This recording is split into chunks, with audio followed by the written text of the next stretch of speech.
hard work doesn't have to be hard work. As much as I've trained myself to be more disciplined, I'm also highly aware that discipline is not enough. There's something else that keeps me moving forward, something that's a lot more fun. This is the 5 a.m. Miracle, episode number 352, the simple blueprint for endless fulfillment and success.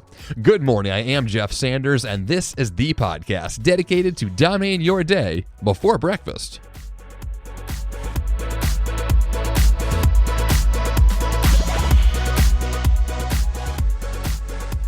So when the pandemic hit, I made a very clear decision to hide, to stay indoors, and to work. I specifically chose a website project that I had put off for probably a couple of years and wanted to spend essentially all of my time on that. And so when a lot of things changed and it was time for me to just basically buckle down and work on that indoor project, that's what I did. I did not go to the gym. I did not run. I didn't take care of myself at all. I ate awful food. I drank whatever I want. I didn't take care of myself for months.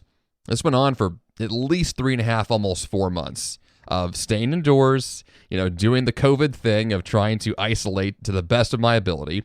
And the good news is it really worked well for my very specific website project. It was phenomenal. I got incredible amounts of work done, probably the equivalent of more than a year's worth of technical work done in about 3 months. And so the focus that I achieved in that time period was just unrivaled as compared to anything else I'd ever attempted in the last few years, especially when it comes to very complicated technical work.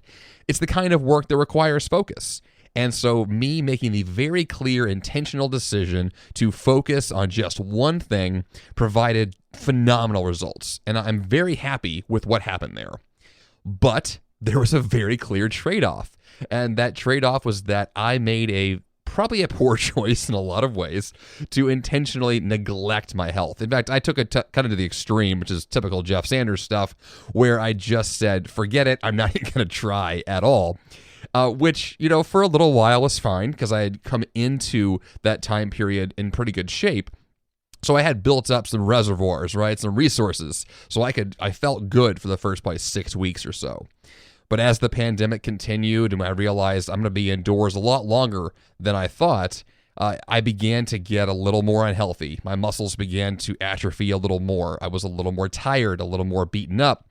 And at that point, is also when I began to see a lot of Facebook posts and social posts of people who said that the pandemic for them was the exact opposite. It was the healthiest time of their life, which may be the case for you.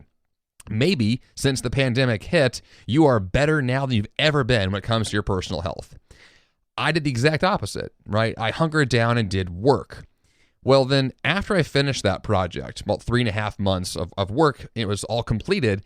I then decided, okay, now's the time to get back to my health. I can't ignore this forever. I feel terrible. I want to work out. So I began to change my diet again. I began to get more intentional with exercise, not just home workouts, but at this point, the state parks were reopened in Tennessee, so I went back to trail running again. But I was still in awful shape, and I mean just worse than I really thought that I would get in that short time period. Like really surprised how quickly my body fell apart. Maybe this is a sign that just I'm older now, I'm not really sure, but there was no doubt that whatever I had chosen to do and not do in that 3.5 months was just horrific for my body. So I walked into this exercise in mid-June, overweight and feeling pretty terrible. But I was committed to change. And so I had a new dietary plan. I had a new regimen for exercise, a new sleeping schedule. I mean, the whole workup of changing my life, changing my habits, a redo, a restart for myself in the middle of the summer. And it went pretty well for the first few weeks. And then I chose to give blood about 2 weeks ago. I know that that's something I've really cared about for a long time and for many years of my life, and I wanted to go and donate. Plus, I knew they were doing on the Red Cross here in the United States some free antibody testing for COVID. So I thought, hey, I can just jump in there, give some blood. I'll get some tests. It'll be great, which I did, and it was a good idea. But there's a downside to giving blood, one that if you've not given blood before, you may not realize or may have forgotten about if you have. It's been a long time, which is that when you donate blood, it literally sucks the life out of you. And so from what I've read online, I'm not an expert in this, but it takes about 24 hours for your plasma to return, about 72 hours for red blood cells to come back, and about 3 weeks for your blood to regenerate to get back to full capacity in terms of delivering oxygen to your muscles. That 3-week period, I'm still in that right now. I'm still within that 3 time period. And one thing I can say very clearly is that if you attempt to exercise after giving blood, if you attempt to get out and stress your body, you might pass out. Now, I didn't, but I got close. We're also in the middle of summer here in Tennessee, and it is very hot and very humid. And so on one of my workouts, right after giving blood, about 2 days after, I decided to go to the park in the middle of the day, hot July day in Nashville, very humid, and I got about 1.5 miles on this really difficult trail, and it was just feeling awful, like the worst I have felt in a long time. And I turned around and I ran back because I was done. And I hit this point, this wall, this mental wall and physical, where I literally realized this is not working. Something has gone wrong here. And I felt this real sense of dread about my health. I was like, how did I get myself here? And then I came home and reflected upon that experience and realized that it wasn't actually what I thought that it was, which is bringing me to the point of the episode today, which is essentially that this experience of trying to get myself back into shape in this place that I was, overweight, having given blood, trying to run the trails in the heat of the summer with lots of humidity, feeling terrible in all respects, and yet there was something about that experience that was absolutely phenomenal. Which brings me to my point about the episode of this simple blueprint for endless fulfillment and success. Now, you may be wondering, what does that mean? Well, it's essentially the work hard, play hard mentality, but with a bit of a twist. So what I realized in this experience of giving blood and then training myself on the trails and trying to get back into shape and having this kind of moment where I felt like everything was falling apart physically was also a major breakthrough moment. It was this epiphany that went off in my brain that said, wait a minute, this challenge, this extraordinary challenge of pushing myself this hard and literally risking passing out on the trail, though it was an epic kind of mistake in that part, it was also one of the most phenomenal choices ever because it was the first time that I had pushed myself that hard physically in months. And it was this clear representation of what it means to take on something difficult, feel the effects of that, learn from it, and then get up the next day and do it again. Now, I gave myself a couple of days before I ran again, but what I was able to kind of just remind myself of are the epic benefits of an ambitious goal. The amazingness that occurs when you say yes to a challenge, when you say yes to fear, when you decide, you know what, forget the excuses, forget the fact that it's super hot today, forget the fact that I feel terrible. I'm going to go push myself anyway. I'm going to say yes to a challenge despite the fact that I could give you a laundry list of items about why I should not do this right now. Which then brings me to this week's 7 steps. Step number 1 is explore. Now, exploration was something that I really fell in love with about 10 years ago when I decided that I wanted to pursue running marathons. And I was specifically excited about exploration from the effect, actually, this was back even further than 10 years. When I lived in Boston, my goal was to run the streets of Boston. My goal was to get to know my new town that I was living in by literally running the streets. I wanted to see it. I wanted to feel it. I wanted to smell the air. I wanted to be a part of the city. And the best way for that to be possible was to literally get on my feet and get out there and see it and experience it firsthand. And so what I have found over the years is that same sense of exploration that I've had from mountain climbing, that I've had from being in Boy Scouts as a kid, that I've had from running marathons, right? All of these experiences all have this underlying exploration foundation. Because I love that stuff. I love the idea of getting myself out into the world and seeing what's going on and personally being there. And so from that, all I can think is if I want that sense of fulfillment, if I want success in that grander sense, one of the best possible ways to do that is to know myself and the world around me. And I have found one of the best ways to do that is to literally physically get out and see the world. Everything from studying abroad in college, that I did for 3 months in Eastern Europe, to living in multiple cities, to trying new hobbies, to working odd jobs. One of the, themes of my life has been exploration. I love the idea of just trying new things and being willing to step into new scenarios. I've only gone skydiving one time in my life, but the one thing I'll say about skydiving is that it is another great example of saying yes to something that most people don't say yes to. And then because of that, I have a story that most people don't have. Now, that's just one simple example. There are a million other possibilities here. But when you say yes to something like that, you are opening the door to possibility, to exploring more of yourself and the world around you. And to me, I can't imagine more than having those kinds of stories to tell. Because to me, that's a huge aspect of my own personal fulfillment and my own version of success is not just checking boxes, not just saying I got stuff done today, but experiencing things. Experiences define our lives. Those are our memories. That's how we look back and ask the question, was last year a good year? Yes or no? Well, oftentimes one of the best ways to answer that question is, what did you do last year? What happened last year? What did you experience? Did you explore something new? Did you try something new? Are you better at something than you were before? And to me, one of the best ways to be able to answer that question in a way that fulfills me is to be willing to say yes to new things as often as I can.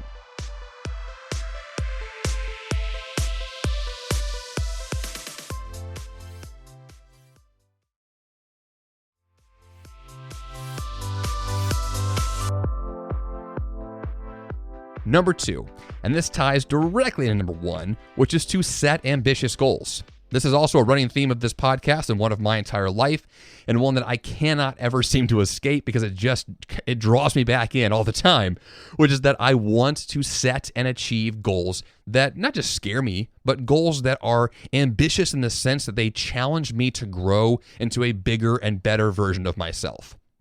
That's what I want. I want goals to be on my list that I'm a little bit in awe of, a little bit just kind of mystified by. I want goals that I look at and go, whoa, what if I actually achieved that? What if I actually did that? How would my life look? And if the goal inspires me in that way, if it challenges me to say, yes, I do want to have a 5 a.m. wake-up call tomorrow morning because I want to get started on that, because wouldn't that be amazing to have as part of my life story? That's what I mean by ambitious. Not to the sense of like trying to impress someone else, not to the sense of doing something extraordinary or extreme or dangerous. I'm talking about things that just inspire you, that draw you out of bed, that literally make you want to say, today I'm going to dominate my day because I want something that means something to me, that is so inspiring and so incredible. What an opportunity. What an amazing privilege to be able to work on this goal. So that's what I'm after, especially in the grander sense of my life of being fulfilled and having success. It's progress towards things I care about. Number 3 is actually a lot more approachable, a lot less freaky when it comes to goal achievement. It's not nearly as ambitious, but one that is actually a lot more approachable, and one that I follow every day, which is the 1% rule. And the 1% rule is a very simple rule based on habits and based on consistency. And so if you're going to train for a race, you're going to challenge yourself to learn a new language, you're going to ask yourself to step into something difficult or new or different, one of the best ways to continually challenge yourself to grow is to only ask a little bit of yourself every day. Right? The goal is not to say that every day I'm going to make huge leaps forward.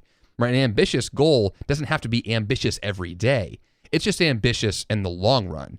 And so one of the best ways to get there is 1% improvement, which is all you're going for across the board. Everything from physical challenges to personal goals to professional and career and business goals. 1% improvement every day or every week over time will compound to incredible long-term success. And not just the compounding effect of what the result will look like. What I actually find most inspiring about the 1% rule is that simple little bitty daily choice to say today is going to be a little better than yesterday. And here's an example. I'm training, back on the trails again to run more this summer, and I went on a run just yesterday morning, and I knew that the previous run had been 3.7 trail miles. Okay, that was the previous run. So my run yesterday, I was asking myself, can I run 4 miles today?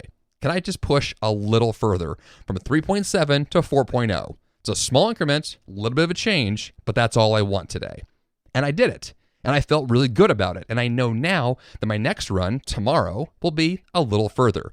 And that's all I'm asking of myself, to just keep, turn that dial up a little bit higher each and every time.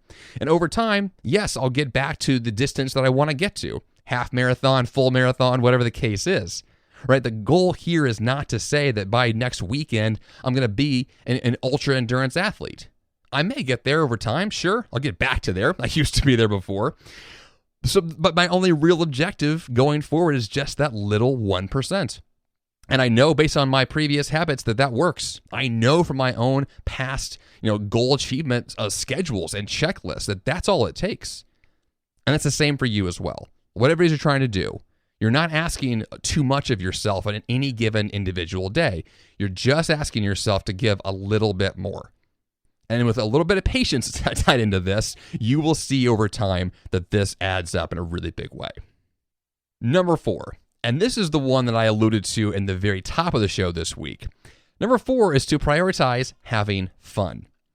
This, to me, is the name of the game when it comes to true success in the world of goal achievement. Let me give a good example here. Speaking of that run that I did the other day, that was 3.7 miles. When I was on that trail run, I was in the middle of the woods at Montgomery Bell State Park in Tennessee. And on that trail, I passed by a guy who was walking next to the lake. And I passed him the first time, and then I turned around and I ran back past him again. And the second time I passed him, he stopped me, and he was like, "You're having a lot of fun, aren't you? Getting your workout in today." And I was like, yeah, I am having fun. This is a great time. And then I went off and didn't see him again. And it stuck with me, though. The rest of the run, I kept thinking about this guy's comment, that's exactly what I'm doing. I don't run the trails because it's a great workout. I run the trails because it's a great workout, and I really enjoy doing it. And that's the name of the game when it comes to hard work, right? I said before, top of the show, hard work doesn't have to be hard work. Now, what that means is that even though running these trails in the middle of the summer is really hard, and it is so much more enjoyable and fulfilling, and I will be so much more successful at it because I love to do it. And so if you have an ambitious goal that you are, it's just tearing you apart to do it, and you just, dread the idea of working on it again, it's probably a terrible idea to continue that project or that goal.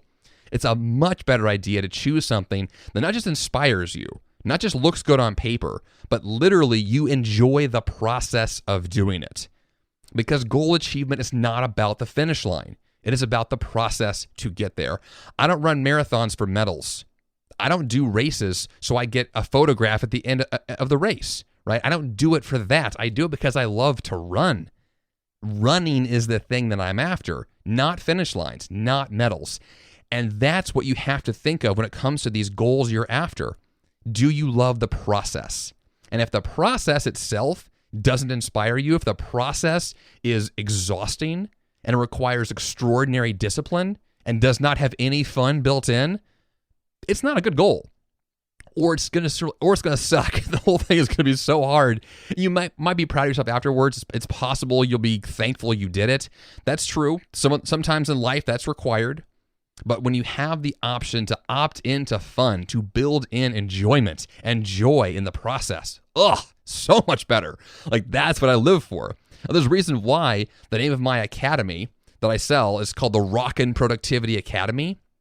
The productivity part, of course, is the getting things done part. It's the hard work part. It's the check the boxes part.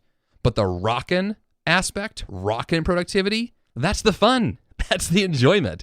And I named it that specifically because years ago, I was working on my computer doing some kind of tedious stuff, and I turned on some fun music while I was doing it. And I literally realized, this is the kind of work ethic I want to have, the kind of work experience I want to have. I want to enjoy what I do. So if I can, be singing along to a great song while doing my work, it's a lot more fun. And if I have to do it anyway, do the laundry, mow the lawn, do some boring taxes, whatever the thing is you're doing, if you can do that and have some fun and learn something at the same time, why not? Right? For a lot of people, podcasting is that thing. Right now, you may be one of those people who's doing the chores, you're driving to work, and you're listening to this show. And it's providing not just entertainment, but hopefully education as well, and inspiration. And to me, that's what great goal achievement can really be about. That process I just talked about of getting somewhere new can also be a fun process to get through. And so if you don't have that baked into what you're pursuing, if fun is not a priority, add it in. Try it out. Be creative and figure out how you can enjoy that process more, and that could completely reshape how you view the work that you do and the goals you're pursuing.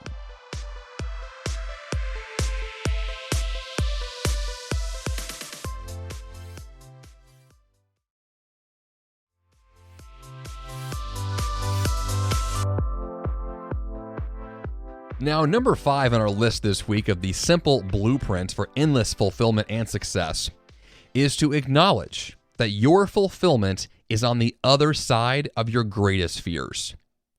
Now, earlier I alluded to this idea that fear is one of those things that holds us back, that fear is one of those major obstacles. But it's not just about saying, like, I'm going to go skydiving and face a fear of heights, or look at spiders because I'm afraid of spiders. Yes, there are ways you can overcome those kinds of fears in a very direct, kind of bullheaded kind of way. Just face it head on.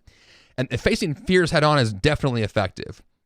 But what I'm referring to here is acknowledging the reality that most of the fulfillment and the joy and the happiness and that sense of success we're hoping to feel and experience, almost all of that happens on the other side of the things we're afraid of. And often, those things we're afraid of are conversations. We're afraid to take a risk. We're afraid to put ourselves out there for fear that someone else might think something poorly of us. We're afraid to fail. We're afraid of all kinds of things. But when it comes down to it, oftentimes if we take that step and acknowledge that those fears are real, and we acknowledge that if we get beyond those, that's where we're going to find the success and fulfillment we're looking for. And this is probably not a new thing you've heard before. This is probably the millionth time you've heard this, but it is true. And yet every single day, most of us, myself included, hold ourselves back. We stop ourselves from leaning into those things that freak us out because they freak us out, because we're imagining the worst case scenario, because we live in this world where we assume that bad things will happen if. As opposed to asking questions like, well, what if I did this? Or even better, how could I go do this? And then all of a sudden, your brain begins to think more creatively. All of a sudden, you're finding solutions. You're digging beyond your normal excuses and rationale for stopping yourself from leaning in. And instead, you're figuring out ways to make it happen. And that's where you're going to ultimately achieve the success you're looking for, is asking those kinds of questions. You're changing your frame of mind. You're changing that narrative in your brain every day that says, I can't, I won't, I shouldn't, to how could I? What would be possible if? Imagine this scenario working well for me. All of a sudden, things begin to change. And it all starts with your thinking. It all begins in your brain. That's where all of it starts. And then once that begins to shift and those wheels begin to turn in the right direction, imagine what's possible for you down the road if that line of thinking continues. This is the power of positivity, the power of personal growth, the power of filling your mind with amazing things. I would like to imagine that this podcast is one of those things for you. Those things that are challenging you to think a little differently, to get that 1% improvement every day, to acknowledge that there is more power in you every day, right? I end every episode of this podcast saying you have the power to change your life, because that's what this is using that power. It's leveraging that power to change the way you live, change the way you think, and then ultimately change your results. So acknowledging that fear is one of the biggest obstacles, if not the largest thing between you and what you want, that's going to be the most important thing you address this week, is acknowledging the fear and figuring out how to get around it, through it, under it, over it, whatever it takes, right? Get beyond it, get past it however you can. And one of the ways you can get yourself to that position of beyond that fear is number 6, which is to train yourself to work hard. Now, earlier in the episode, I said that you don't have to work hard, or that hard work doesn't have to be hard work. And that's true, it doesn't. It can be fun. It can be a thing that you just get really good at and become easy. Hard work does not have to be hard. But, there's always a but, if you can get yourself to a point where you actually are willing to do hard work, where you can improve your discipline, where you can say yes to another thing, you can get more stuff done. This is the plight of the productivity mantra, or a way of living that puts check boxes first. Now, this is something that I have just, ranted on for years about how much I am actually opposed to this line of thinking for reasons like burnout and stress, and the fact that I went to the ER years ago because I pushed myself too hard. And so I'm not arguing to push too hard. What I'm arguing here is to train yourself to know what hard work looks like for you, and knowing when you can turn the dial up a little more in a way that is still under that threshold of burnout. So it's knowing yourself. It's self-awareness. There's a guy who's very famous today named David Goggins. You may have heard of him. He's been around the world in a lot of ways. A lot of podcast episodes are about him because he has this incredible mentality, this ridiculous, just never stop attitude. And he loves to say the phrase, stay hard, right? Stay hard. That's just his thing, because he is just so committed to this, I'll call it a masochistic lifestyle. It is just extraordinary pain that he is facing over and over and over. I'm not going to argue that he's the model to shoot for, but there's a lot to learn from there. There's a lot that David Goggins can teach all of us about staying hard, about having that mental toughness, that discipline, that willingness to put in the work that it takes to get what we want. I'm not going to argue here that fulfillment and success are separate from hard work, because they're not. They are intertwined. What the real magic here, the real magic behind this simple blueprint, is that all of these things work together, right? Happiness, hard work, the 1% rule, all of these things are intertwined in our daily lives. So it's not just apply one strategy, get success, or apply this other strategy and everything will work out well. It's all of these things mixed together in a really complicated, messy thing we call life. That's all this is. I would love to say it's just as simple as what I'm laying it out to be. But the reality is that it's not. Life is way more complicated than that, which I think is what really reiterates this point about hard work and really makes it more poignant, is that if you have that willingness to push, that willingness to work hard, that desire to train yourself to improve a little bit over time, the mentality that says, yes, I will lean in a little more, you're going to overcome more obstacles. You're going to get more done. You're going to have more success. You're going to be the person who was willing to put in what it took to get the result, as opposed to somebody else who may have given up or quit or failed or stopped. And if you don't want those words be part of your story, then the other words that will include things like hard work. Sometimes it's late nights, whatever those cases are, where you're saying, I have something that I want and I'm going to devote myself to it. I'll go back to my example from before about 3.5 months worth of work I put in on the website and the extraordinary amount of time that required from me, right? Like, yes, I had the opportunity because of the pandemic and being stuck at home for 3.5 months. I had the chance to lean into something. And so I said yes to it. But what that meant for me on a practical daily schedule was 12 to 14 hour workdays. And that's what I did.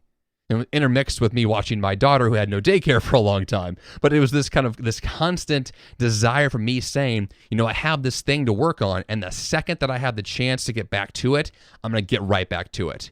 So that's what I did. I just kept back to it again and again and again and again, over and over and over. Right? I trained myself to say, this is something that I care about, and I'm going to put in the time. I'm going to put in the work. I am willing to do what it takes. And that's what this is. And then, of course, after it was finished, now I can look back and be like, oh yeah, no big deal, right? It's all over now. Easy breezy. But no, at the time it was super difficult. It was really challenging. But I was willing to put in the work, possibly, because I was getting success and enjoying the process, and it was kind of fun. But at the end of the day, it came down to discipline and that willingness to say, one more day, let's do it again. And speaking of pandemics, number 7 is not going to work as well as we'd like it to, but it's something that's going to be a lifelong endeavor, which is to surround yourself with other people who share these same values of having a lot of fun and doing a lot of hard work. Now, I've heard a lot of episodes of podcasts recently about Elon Musk, and he's the founder of Tesla and SpaceX, and he has this, he may be one of the greatest entrepreneurs alive today, if not the greatest one. But he also has this kind of bullhead mentality of putting in the hard work I just talked about. But his is to a fault. He burns himself out. He burns out people that work for him. Steve Jobs had the same problem for decades. The average person who worked with Steve Jobs hated the guy.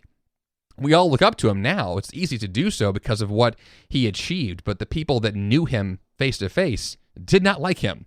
Right? Steve Jobs was not a well-liked man, and Elon Musk, he might not be quite as hardcore, but he falls in that same camp of people who value hard work over fun. They value hard work over making friends. And I think that the long-term, the values that I hold personally, is that I would rather define my life in terms of fulfillment and success through working with other people who also share those same values, and we can work together in a way that's more, I guess, harmonious, more communal, right? Like, I would love to be around people who want to be around me. What a good example of that was when I began to run marathons. I went to a lot of races. And the one thing I'll tell you, if you've ever gone to a marathon or a long race before, or really any kind of endurance sport like that, the people there are awesome. They're so happy. They just feel so good. They're excited to be out there. They're very friendly. It's an incredible community of people. So running clubs are great, and activities like that. They bring out the endorphins and the happy juices are flowing. People are just, they feel good. I had the same experience doing theater growing up in high school and in college. People in theater who do a show together. This is probably the same thing with film as well. You're best friends. You're absolutely your best friends who are not just having fun doing the show, not just having fun, doing theater, but you're also working really hard together. And that camaraderie that comes from hard work and having fun and being around others who share those same values, oh my gosh, nothing beats that. It is the best experience ever to have that kind of just that harmony, that beautiful synergy. I hate the word synergy, but that's what that is. It embodies that. And so to me, when I think about the life I want to live and this idea of being fulfilled, of being successful, it absolutely has to involve other people. This is not a solo activity.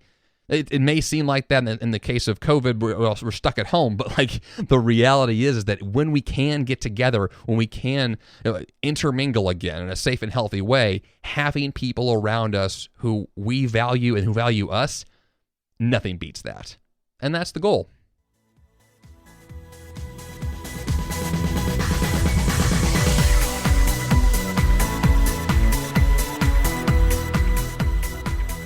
So for the action step this week, I want you to think about fun. Find the fun, right? How can you incorporate more play into your work right now? How can your current goal or your next big project be a lot more fun? I'm not a huge fan of relying on discipline alone to solve a problem or to be the only tool in your toolbox for achieving your next goal. Having fun is an incredibly important aspect of success. So find the fun, or even create it if you have to. Get together if you can with outgoing, energetic, charismatic people who can really breathe some new life into you and your work and the goals that you work on all the time. I think you'll enjoy the process a whole lot more if you're actually enjoying the process. And for the show notes page this week, go to jeffsanders.com/352. There are more places I could send you, but I think this week I have said enough, so I'm going to stop right there.